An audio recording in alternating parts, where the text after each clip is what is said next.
Hey there, Trevor here from Double Bill Movies.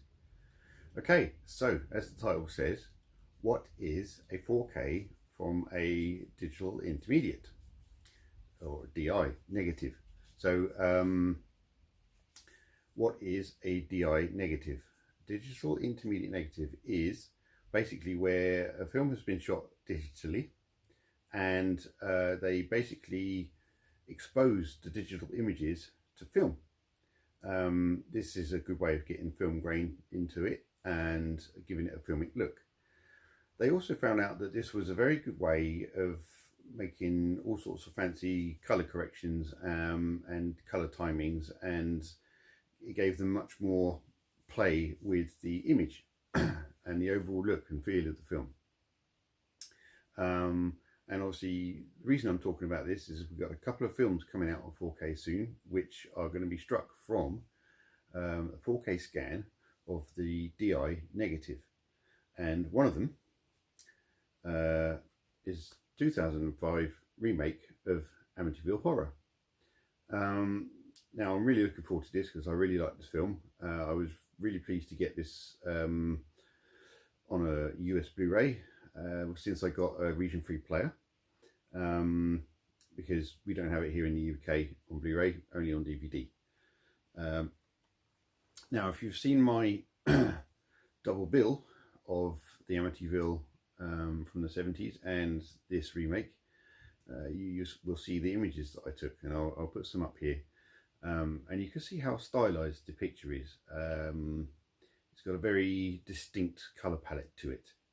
So back in about 2005 or 2002, I think it was, about 2007, they really started to utilize this technique of filming in digital, but exposing to film afterwards, and then taking scans of that. Now, this would have been shot in 2K. The files may be higher res, maybe higher than that, the raw files from the cameras, but once the master was made, it was a 2K digital intermediate, and then it was that intermediate that was used to create the negative, and then that is what subsequent cinema prints would have been done, because about this time a lot of cinemas still had film projectors in them. The world hadn't quite gone over fully to digital, and so you know, there would have been plenty of films done like this. Now, if you remember the color palette from this, and you remember from the time, there'll be films like Talk is another one, the motorbike film that comes to mind, that's got a similar look. It's got a very turquoise look to it. Now, that's not necessarily a teal push, but I've found I had a pair of sunglasses which had brown lenses, and driving around in them, and suddenly I look at the traffic lights, and the green is very turquoise. So I realised that this kind of look is more from sort of almost a brown filter, if you see what I mean. But no, that's not exactly how they would have done it. They can just, it depends on how much red, blue or green they use or don't use in the exposure, and that then gives you different looks. So if you've ever played with an image and you've got 3 sliders, one's red, green and blue, and you start messing around with them, the different colours that you get. So that's how they would manipulate the final colour palette for the film. So yes, basically it's going to be a native 4K, but from a 2K source. It's actually sort of the most efficient way of upscaling. So say something like Pirates of the Caribbean was very, very poorly upscaled, and that's why it looks so awful. There's a lot of compression artifacts in that, where detail would appear and it would look amazing, and then suddenly it would just disappear again. Clearly very poorly handled. But if they were able to take all the digital files and could then afford to expose them to 35 film negative, and then scan that negative and then do all they wanted to it to make the 4K, then that'll be the best way to upscale an older film, rather than just taking the original digital files, you know, the DI, the digital intermediate, and just basically pressing the button and saying upscale to 4K, which is essentially what they would do. It's kind of a cheap way of doing it. Kind of what your player does. When you're playing a Blu-ray, you might upscale to 4K, or if you're playing a DVD and you want to upscale to HD. You know, it's the same thing, but it's a bit sort of cheating. So yeah, basically this this DI negative is basically photographs of the digital images. So yeah, it's I think it's quite a clever way of doing things. I think Doomsday is also coming out 4K, and that is also, I believe, coming from a DI negative. So there you go. I hope that was informative. Let me know if you're looking forward to getting the 4K of this Amityville Horror remake. Like I said, I definitely am. I would imagine the colour palette will stay very, very similar to this Blu-ray. I don't imagine it will look much different because they'd already essentially colour graded it the way they wanted to for cinema from the negative. They will be slightly different.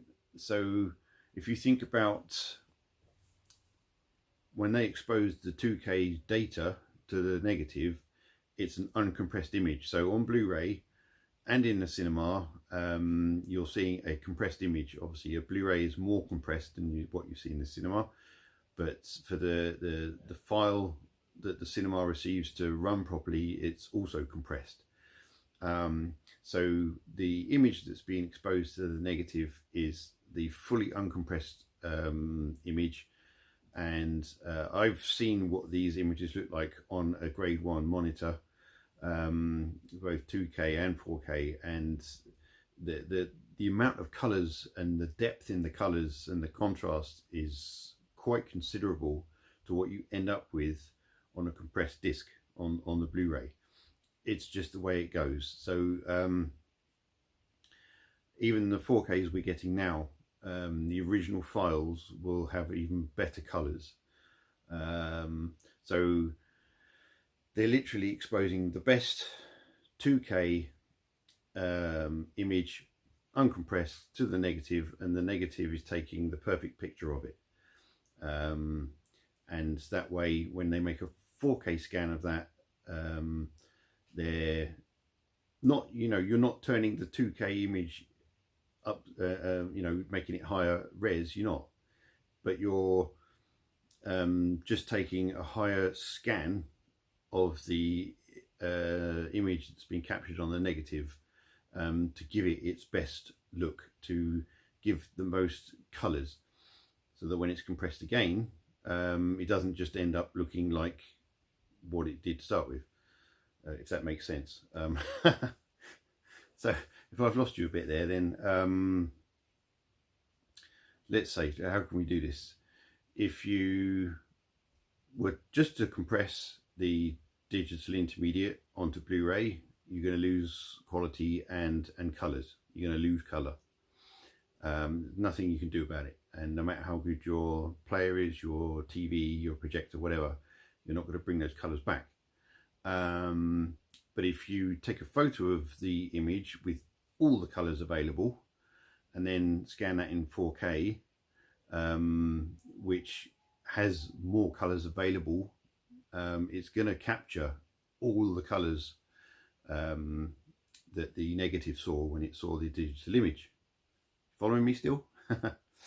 That's kind of the easiest way I can sort of explain it. So yes, it'll be a native 4K, but from a 2K digital intermediate. So very, very, very high quality upscale, put it that way. So, you know, if the film had been shot on actual film in the first place, then clearly they would just go back to those negatives and take the 4K scan of that, and it would look even better. But yeah, so anyway, there you go. There's my little explanation of how I believe digital intermediate negative works and how they're going to get a 4K from it. Hope you like that video. Give it a thumbs up. Please subscribe to the channel if you haven't already. Make sure you set your notifications to all. And you know, I'm looking to get to at least 1,000 subscribers soon. I'm at, I think, about 952. And you know, it would be nice to sort of break that 1,000 mark.